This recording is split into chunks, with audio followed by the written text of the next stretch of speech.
Reaching you live from the National Sports Grill here in Greenbelt 1, Makati. And this is Solar Sports coverage of the All-Star Game in the NBA na nangyayari po sa Atlanta, Georgia. At Kinito, alam mo, marami tayong mga bisita dito sa National Sports Grill, not only from the advertisers and the media, but pati po yung mga kaibigan natin na mga officials and observers sa basketball scene. Kaya napakasaya po rito sa National Sports Grill ngayon. Well, we're particularly excited because, first of all, yung mga big bosses natin sa Solar Sports, they're all here, the Cheng family. Yes. Of course, the head of the NBA Asia, si Mr. Philip Hayes Brown, is also in town. He flew in late last night to enjoy the festivities dito sa National Sports Grill. Of course, only Solar Sports can put together this kind of celebration in anticipation of a great and exciting All-Star game. Well, everybody is excited to learn about what's happening in Atlanta, Georgia. At ito po mga kaibigan, makakausap natin mismo yung ating mga kasamahan. Sina Andy Howe at si Chino Trinidad were standing by in Atlanta, Georgia. We'd like to bring them into the coverage now. Chino, Andy, can you hear me? Atlanta, come in. Chino, Andy? Chino, naririnig mo ba ako? Hoy, naririnig ko yung arena, ha? Maganda yan. Mukhang may mga tao na. May naririnig na ako na... ayun, Chino. Ito na. Pasensya lang kayo, hindi kayo magkarinigan dito dahil ngayon pinapakilala na po ang starting lineup para sa Western Conference dito sa 52nd NBA All-Star. Saka pala, magandang umaga, Chino Trinidad po. Mamaya kakasamahin natin si Dr. J. Andy Howe para ihatid sa inyo ng live na live po naririnig yung hiyawan dahil ipinakilala na si Steve Nash, si Dirk Nowitzki. Ito po ang mga star ito ang parte ng Western Conference All-Stars na nandito po sa Philips Arena at napakalupit ng kanilang introduction retro. Panahon ng mga mas nakababata sa atin, ang mga tugtog, ang mga bihis at pati ang uniforme at napakaraming istorya dito sa laban na ito. Ito-turn over kita na mabilis sa ating kasamang si Dr. J. Andy Howe. Hello, partner. Andy, kumusta dyan? Kumusta? Okay naman dito. Nag-introduction na dito ng Western Conference All-Stars. Dahil siyempre, alam mo naman, Atlanta, bahay ng Eastern. At kumusta naman ang crowd dyan, Andy? Mukhang maraming tao, Medyo maayos naman dito. Kayo naman dyan, sana everybody's gonna be tuning in and watching this wonderful ball game. It's a big one. Dahil ang pakiramdam na ng tao is the passing of one of the greatest players that has ever played the game. And maybe dito ngayon makikita natin ang pagpasok ng mga batang player. Led of course by ang ating fellow Asian na si Yao Ming. Of course, napapansin mo rin sa Western Conference. Pare, 4 ang foreigners dyan. No? Si Yao, si Stoyankovic, si Nowitzki, saka si Nash. Sa kabila, si Gaskas para sa East. No? Andy, matanong kita, si Kinito to. Sino ba ang mas pinag-uusapan ngayon sa All-Star Game? Si Michael Jordan? Sino ba ang mas pinag-uusapan ng mga tao ngayon sa All-Star Game? Si Michael Jordan o si Yao Ming? Well, alam mo si Michael still has a very big following. Katulad kahapon, nandun kami sa mga practice games ng both teams. Hindi naman magkasabay. Maybe pagitan ng 6 to 10 seconds.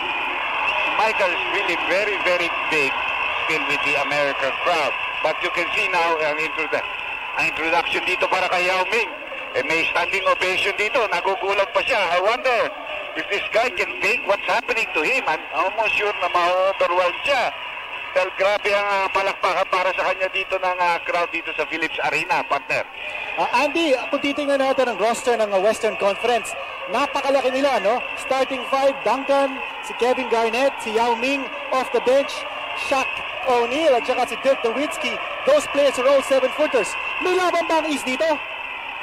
Well, tama ka dito. Napakalakas itong Western Conference All-Stars. Kung titignan mo itong forward lineup nila at coming off the bench. You talk about Yao, si Garnett, si Tim Duncan coming off the bench. You got Nowitzki at saka si Shaq. Anong klaseng lineup yan na parang ilinagay mo rito? Paano kung compete dito ang East? Pero alam naman natin, a couple of years back, inito, siguro, ayaw ko kung na-cover mo yun, yung nanalo ang East sa West, all hard yun na binalikan nila nung fourth quarter. Katulad ng sinabi ko kanina, bago kami, yung mag-e-ere kami ni Chino, sabi ko, the only way that the East can beat the West is that they must concentrate on playing very, very tough defense from the very start. They should not take this as a fun game, as a show game, but be serious about it. Dahil marami rin naman mga first-time players dyan sa East, and I'm sure gusto rin nila magpakita. Chino, eto, tatanungin kita, no? Okay. Meron nasabi si Andy tungkol sa puso, no? That will determine kung sino mananalo dito, East versus West. Kung pag-uusapan natin puso, tingnan natin ang roster ng Eastern Conference. Wow, what a backcourt, no? The biggest heart of them all, si Allen Iverson teaming up with T-Mac, si Tracy McGrady. Ano kaya? Ano kaya ang matchup nila against Stevie Franchise at saka si Kobe Bryant naman from the West?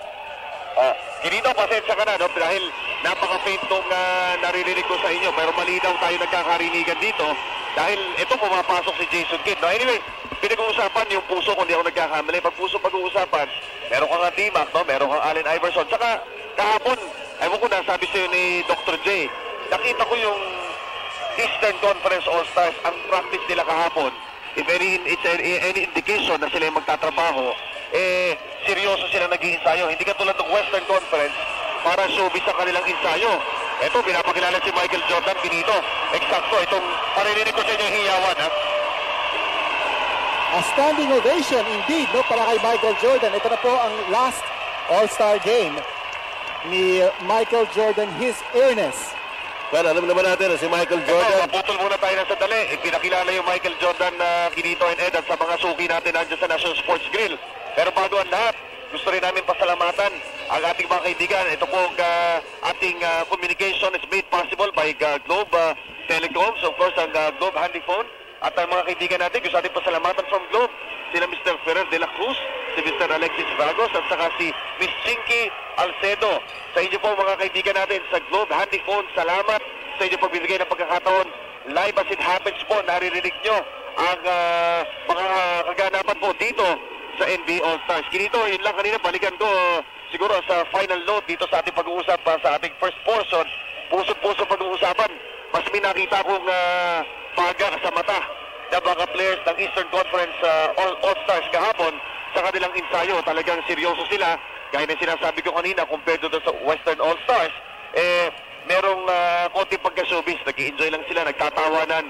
Yung East, si Isaiah Thomas, pinutuon niya yung practice kahapon. Well, maraming salamat, Chino at Maraming Andy.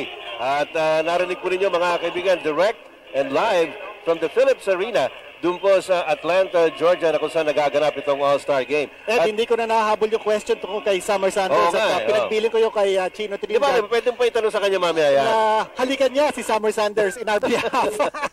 Well, alam mo, nabanggit ni Chino kanina na retro yung dating for those of you who are baby boomers, yung tinatawag na baby boomers, I'm sure you can relate to that. Kahapon daw, nandun sila Gloria Gaynor, alam mo, reliving the disco age of the 70s. At siguro yung sinasabi mga passing on of the torch, mula kina Michael Jordan, yung generation na yon, papunta kina Yao Ming at et al. So yan ang maganda mga kaibigan. At any rate, nabanggit nga po natin, mapapanood natin ng live yung laro ng East and West sa ating All-Star Game. And no less than our colleagues, Chino Trinidad and Andy Howe will be right there at courtside. Ang ganda raw ng pwesto nila. Nasa likod ng mga sina Patelo, Jeff Van Gundy, Mike Patelo, sina Charles Barkley. Hindi talaga mga pigilan ni Dr. J makapagyabang ng konti sa atin.